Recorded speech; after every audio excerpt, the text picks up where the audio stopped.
As a woman, people generally tend to ask me for my name or what I do or for my interests, etc. But the most interesting question that I've ever been asked in my life when I met somebody for the first time was, "Do you like snakes?"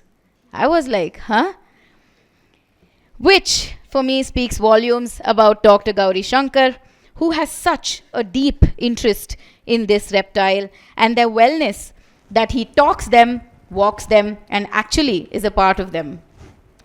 Last month we met Kumbhara, the rare frog, in the Western Ghats, and today, my dear friends, we will be this close to the most majestic reptiles, not just in wildlife, but also in the Indian mythology, the King Cobra.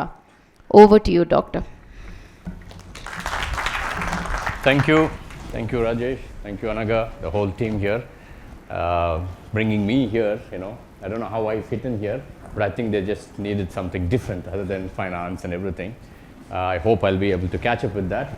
And Rajesh asked me I should get you guys to get hooked to my presentation or my work, so I got my hook.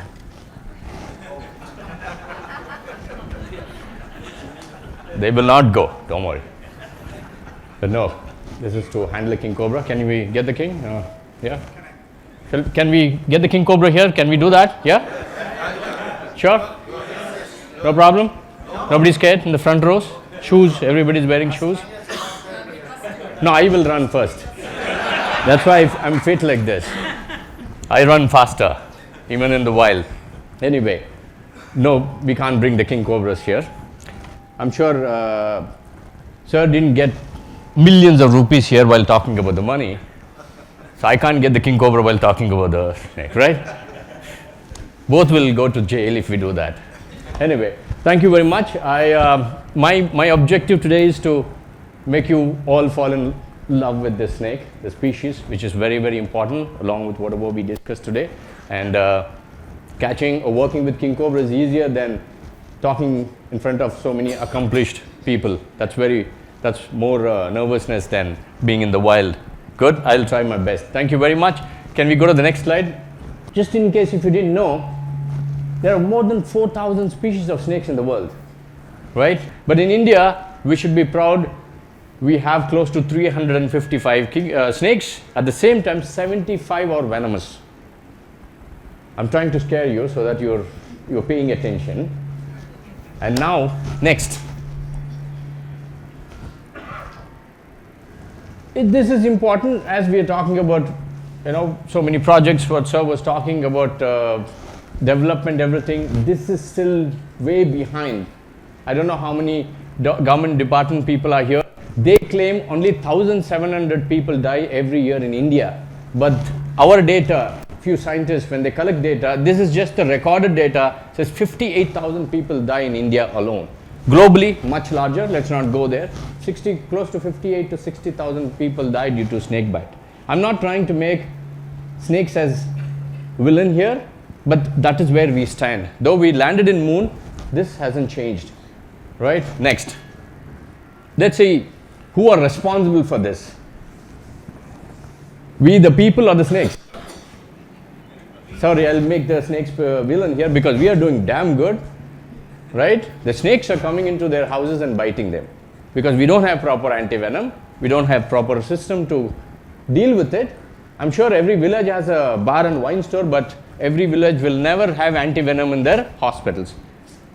So let's make the snakes as villain. These are the 4 species of which are responsible for 60,000 deaths. Not our government departments, not our medical systems, nothing. Okay, let's keep them there. But these are the 4 venomous snakes. In case if you have your own farm or wherever you're going for a trek or anything, please keep in mind, the Cobra, Russell's, saw-scale viper, crates. Just 4 venomous snakes out of 75 are responsible for so many deaths in India. Next. So out of so many snakes, 55, my favorite, I'm sure you guys already know. Next, the king. Listen to this.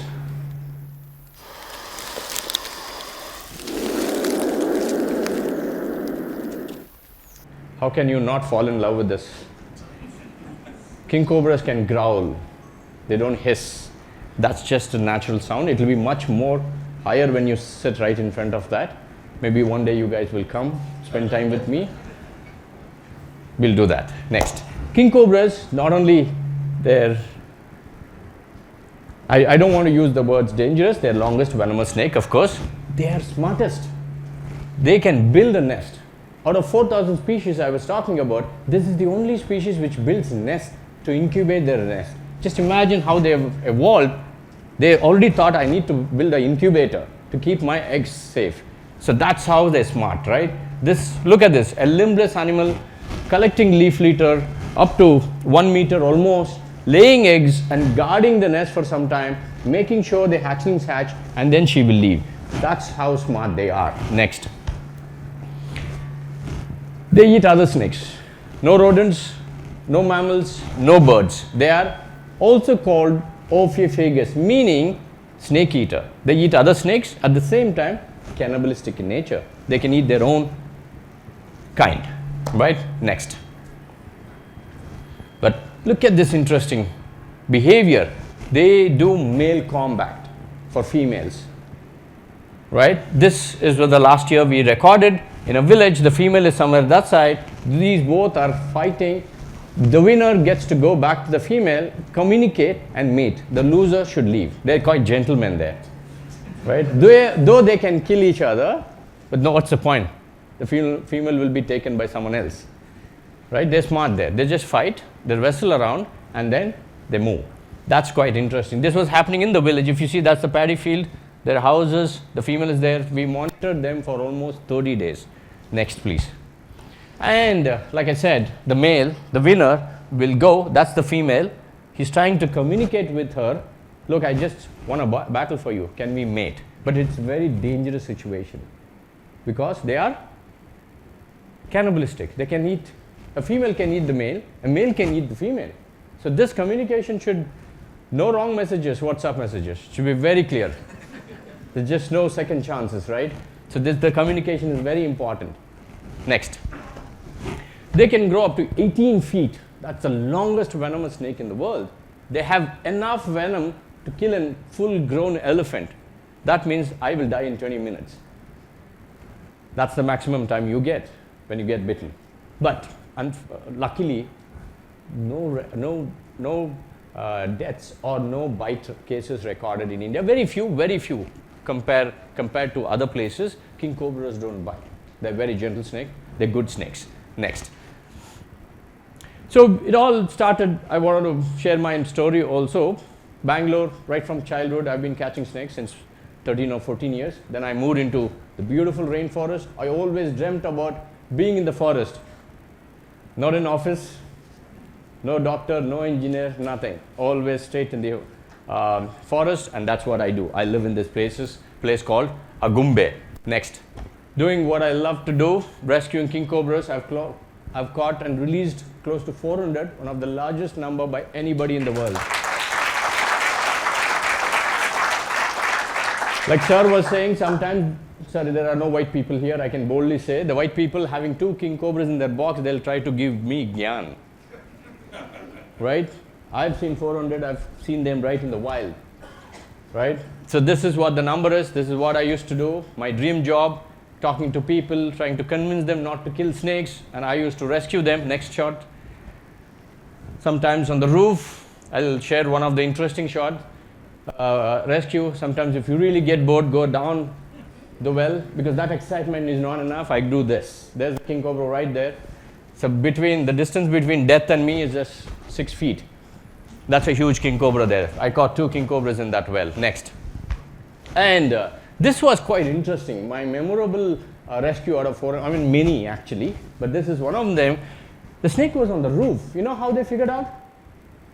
One day when they went into the room, they saw the poop. He pooped from the roof. They were wondering, what is this? They looked up. There's a king cobra on top. That means these guys in the family, they lived with the king cobra for 3 days. You know why? The king cobra would eat a rat snake or a cobra, went and settled there to digest his food. And after 3 days, the poop came out. So he was comfortably living. People were living down in their bedrooms. That's the story. So that's quite interesting. Next. And there's a series I've caught king cobras down here, and walking on the tiles is different. Doing both together with a 3-meter king cobra and walking on the delicate tiles, either if you fall, you break your bones. If not, the king cobra will bite you, definitely. 2 ways to die. Next. And we started one of the most pioneering research in the world. We were the first people to use radio telemetry. Like the tigers you would have heard, we fix a transmitter into the snake and followed the snake, trying to understand their behavior in the wild. So this is the first project ever done in the world. We did this in 2008. That's the transmitter. It emits signals. We follow them. Otherwise, there's no way after I capture them, release them in the wild, they just disappear in seconds. So there's no way you can follow and study them in the wild. So this is one of the technique we used. And how I follow it, next slide please. That's the receiver and the antenna. So I used to follow the snake right from morning to evening. Sometimes 8 kilometers the snake would go, walk into the forest. Sometimes nothing, whole day sitting in one place. Whatever tiffin box you carried, you eat and sit just in front of that. Next slide please. And I got to see the young ones. Nobody has ever seen a king cobra building a nest. I was the first person to document in the wild. And also, I was the first person to document a cannibalism, a king cobra male eating a female in the wild. We filmed it for National Geographic. When you get time, please watch it. And that was my first king cobra baby hatchling. I mean, I say baby, not that kind of a baby. King cobras are babies, but they can kill us. They are venomous. They come because there is no parental care. The tigers can take care of the young ones for two years, teaching them how to hunt. But snakes will be orphaned immediately after they hatch, right? So they have to defend themselves. They have to feed on them. By themselves. So the venom is important. Next, please. Why people ask me, why do you work with king cobras? What makes you so special? What makes them so special? I think, as whatever the leadership qualities you guys have, or we talk about, they have a very imposing presence. They command respect. If the king cobra is just passing by, people will just stand and watch. If there's a python or Russell's or a rat snake, the other snake species, you don't care. After some time, you'll get back to your job. But this can stop the entire traffic in Gumbe. And vocalization, you heard that. I don't need to talk about much. And posture, they can lift up to 5 feet. If it is a 15 feet king cobra, look straight into your eyes. And cold-bloodedness, I was talking about them feeding. They're very brutal. But at the same time, if you notice, the male was so gentle with the female. And the male combat, they have discipline. They have, they don't cross the borderline. And of course, solitary in nature, like most of the reptiles. Next, please. And one rescue changed my life and the research of king cobras in the world, actually. Next, please. This snake is very special to me. Why, He's the one who bit me. Yeah, finally. There is no anti-venom for king cobra. How did I survive? The ghost talking to you. And I'm sure there are no kids. A lot of whiskey helps. Build your immunity every day. And yoga also. Sorry. But yeah, this guy bit me. There were 3 king cobras in the same place. So I ran out of bags because we didn't expect so many king cobras in that place. These were early days. So I caught him, put him on the bag. Next slide, please. That's a very small bag for a huge king cobra. And he bit me through the bag, right here. Next slide. And I decided, yes, I'm done. I couldn't even update my Facebook status there because no internet. Only thing, I called my friend, I said, man, I'm done. Come start from Bangalore. If I'm alive, it's okay, we'll discuss that later. If I'm dead, please come and take. Don't tell my parents right now. Even then we were scared. My dad was an army man, right? He wanted me to get into the army. I said, either way I get killed, right? I do what I want to do, not the army. But he wanted me to die there, right? But I thought of doing this. Anyway, that was a small scratch, but this put me in hospital for 3 days. Next slide. My bite was here, the swelling was going up the arm, no anti-venom. We tried whatever we wanted to try. My heartbeat was normal, very normal. Only it went up when the beautiful doctor came close to me. I said, nurse also, yeah. There's a joke I think they all know. I used to call these nurses by name. That nurse came, you should call me sister. I said, why will I call you sister when you're so beautiful? So then she said, you are dying and you are still flirting, huh? You know this Malayali accent. But anyway, that was fun part, but this is what happening. And next slide. This one, next slide. So my mom at that time, at least she would have thought he's done with his obsession with snakes, he will return, but no. Look at the hand. Immediately from the hospital, I went straight, my hand is still swollen. We didn't have those iPhones and your smartphones at that time to shoot. This was I asked my friend to depict what happened. People, there was a king cobra, swollen hand, one hook. I took the snake for a walk and released him back into the wild because I couldn't even capture, my hand was swollen. So straight from the hospital, I went to a house, rescued the king cobra, and then went and slept for 15-20 days. So that's how the king cobra is for me. Thank you. But all those 3 days, I was in the hospital. I was thinking, when the king cobra is one species from India all the way to Philippines, they're found in the Southeast Asian countries, why didn't the antivenom work? They have antivenom, Thailand antivenom, but I got bitten. It didn't work. I'll talk why it work. Because the king was kind. He injected very little venom. It wasn't enough to kill me. But again, I think the antivenom, whatever he tried, it didn't work. Why didn't it work if it's one species? That's what I was thinking. And that's become my PhD topic. Next. The king cobra was first described in 1836. That's close to 185 years. Till now, they thought it's one species. That's why we didn't make antivenom. India is pretty good at that. They have antivenom, we'll see. But it didn't work on me. Right? That's when we realized this antivenom doesn't work. So I went on checking whether it's one species or different species. Next, please.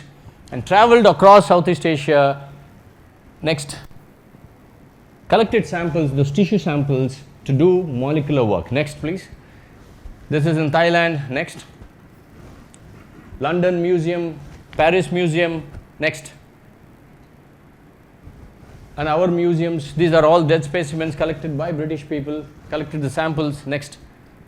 Next. And interacted with many people. Finally, after 8 years of PhD, I figured out king cobra is not one species. Next, please. It's 4 species. Now you know why the king cobra antivenom didn't work. From Thailand all the way here, this is where I got bitten. And that antivenom is from Thailand. Look at this. This is one species now. This is second species. This is the third, and that's the 4th species. So this is one of the pioneering work, or people been waiting for 185 years. Finally, I declared king cobras are 4 species. And I get to name them also, just like our kids. I'll tell you. Next. Yes. But how does this matter to the king cobra? I mean, you understood what the different species is, yes? We are, next slide, I think it will be better. We are 1% different from the chimpanzees, right? That means genetically 99% we are similar. King cobras, so far they've been like 1 to 4% difference. But we were thinking it's one species. So that's how they're different. Next. And so what? So what if there are 4 species? Just imagine one of the species is from some small island. If any epidemic or a tsunami or even a disease can completely wipe out this population. So we would have lost this. So it's important for us to understand their speciation so that we can control, biological control. Very important, the diseases. Now we don't need to talk about that with all the COVID and so much knowledge we have from YouTube and WhatsApp, right? So, I mean, there was a claim that the COVID was from king cobra or something. Some idiot from US said that. We were like really pissed off, but it's okay. Nobody knows. You didn't know, right? Good. I'm sure you would have forwarded, kill all the king cobras. No, we didn't do that, luckily. So that to control the diseases, to find out antivenom, medication, it's important for us to know this. Next. And king cobra is not doing good. We are losing their forest every now and then. They are poached for skin and the meat. They're killed on site. And the pet trade is one of the largest, again, for Europe and America. Next. So we need king cobras. Like I said, medicine is very, very important. They are apex predator like tigers. If you lose king cobras, let's say they can eat about 30 to 40 different species of snakes. The entire chain is gone, the food chain. I don't need to talk about that food chain. These are the apex predators in the reptile world. So these are very important. When people ask what do, I tell them I try to make sure you get good water and oxygen, because I protect the forest there. I try to fight with the department or your contractors, road, whatever development, we try to fight, save little bit of plants and trees so that you get good water in the taps. So that's what we do. Yeah. And I want the king cobra to be the flagship species. That's what we are trying to do. Next, please. And my discovery calls for an urgent reassessment. I'm going to change the status of the king cobras in the world, IUCN, and in India too. For example, the Western Ghats will be the highly endangered one, and the Philippines one. I'll come there. Next. So we at Kalinga Foundation, what do? We try to do research and conservation, education and outreach. We talk to the local communities and capacity building. We train people to rescue snakes and awareness, advocacy. Next. So far, we are located in Agumbe. Just, I know most of them would know, this is one of the largest rainfall we get, close to 8,000 mm, one of the best place for the research and highly endemic biodiversity. Once we lose it, we lose it. You're not going to find it in South America, or you can't import it like we do with cheetah, right? We did that now from Africa. So we'll destroy them, then we'll raise CSR funding, millions of rupees, and then we'll get one king cobra from Thailand and release it. Right? I think that's a good idea. So that's what we are trying to do. That's what is happening with cheetah. So we don't want that to happen. We started working on this right now. Next. So we are located right deep inside the forest. We have basic cottages for the researchers to come, work from all over the world, dining hall just for them, basic facilities. Next. Tents and everything. And so far in 10 years, we have reached close to 4,490 young minds. That is, we have attended school kids and college kids and passionate wildlife people. Department guys also, we train them what to do with the snakes, what not to do with the snakes, and snake rescuers. So we have trained close to 900 people. That means we have indirectly saved close to 2,800, 2,88,000. Yeah, I know I'm talking about snakes. You are concerned with people. I think we saved many snake bites also, right? If there is also on a snake, there are chances of one person getting bitten is high. So when we save so many snakes, that means we saved people also. So that calculation, I'm sure, sir, or you guys can do better than I can do. I'm concerned with snake right now. Next. Good. So a lot of students come to our place and work, do their masters, PhD, and postdocs, even interns, we take them, and our students are everywhere right now. We are still growing though. Next slide, please. This is how we are distributed right now. Our students are here doing their whatever future studies, and the people from these countries also, universities, they come and work with us. Next. So far, so many projects completed. This is where I'm going to talk proposed projects we had. Next. This is where WMG comes. Thanks to Rajesh and my dear friend Nagendra, who put me in touch with Rajesh and the entire crowd, giving me an opportunity here to talk and what we plan to do, and because we want to collaborate with them, and they're trying to give their hand to us to help us in doing what we do. We are passionate about, right? Next, our ambitious project. Rest of the projects I'll be very happy to share with you all whenever you are interested, but these are my ambitious projects right now. I thought I'll say this is our proposed site. We want to have a focused PhD, MSc program. We don't have MSc in herpetology in India, Southeast Asia. You know, can you believe there is one MSc course in Brussels in Belgium? They don't have snakes. They have Germany. We have so many snakes, but sorry to say, we have other priorities. IPL is very important. World Cup is important. We have other priorities, but not the universities or the snake bite issues. But we want to have a completely dedicated master program in herpetology in India that will be for the Southeast Asian people also. We're planning to do that here. I'll be happy to share the project proposal to you guys next very soon. And we also have already applied to Manipal for the PhD programs. We're going to do more research. See, research, I don't need to talk about more research, more data, more mitigation. If we don't know anything, we won't be able to deal with it. We all experienced that with COVID, right? I think someone, one brilliant scientist in Europe said, why don't you go ask Ronaldo or Messi right now? Right? Did you hear that? When they were putting pressure to make vaccine, millions of dollars paid to these players, including our cricket people. But scientists are paid very less. But when the situation comes, we have to give them solutions. So this is what we're trying to do next. And also, one of my dream come true, nowhere in the world, if there is one place for the king cobra to survive in future, like sir was talking about the culture and everything, our snakes are very, very deeply rooted to our Indian culture. And India will be the only place where we can see king cobras down the line if we continue this for 50 years or 100 years. So I want to declare, or I'm sending this proposal to the Karnataka Forest Department and the government to declare a Someshwara Wildlife Sanctuary in Agumbe to change or rename into Kalinga Wildlife Sanctuary. So this will be the first wildlife sanctuary in the world. And I was talking about the snake, the species from Western Ghat. I get to name it. I'm going to name it as Ophiophagus Kalinga. I don't know how many of them speak Kannada. Kalinga means king cobra in Kannada. So I'm giving Karnataka name, Kannada name, because we are the only people who conserve them, reverence, or revere them, worship them. No one else. Goa, people kill them. Mizoram, shoot them. They have different ways to kill them. But here, we all know how Naga, Devata, everything. So this is the place. So this is one of my dream projects.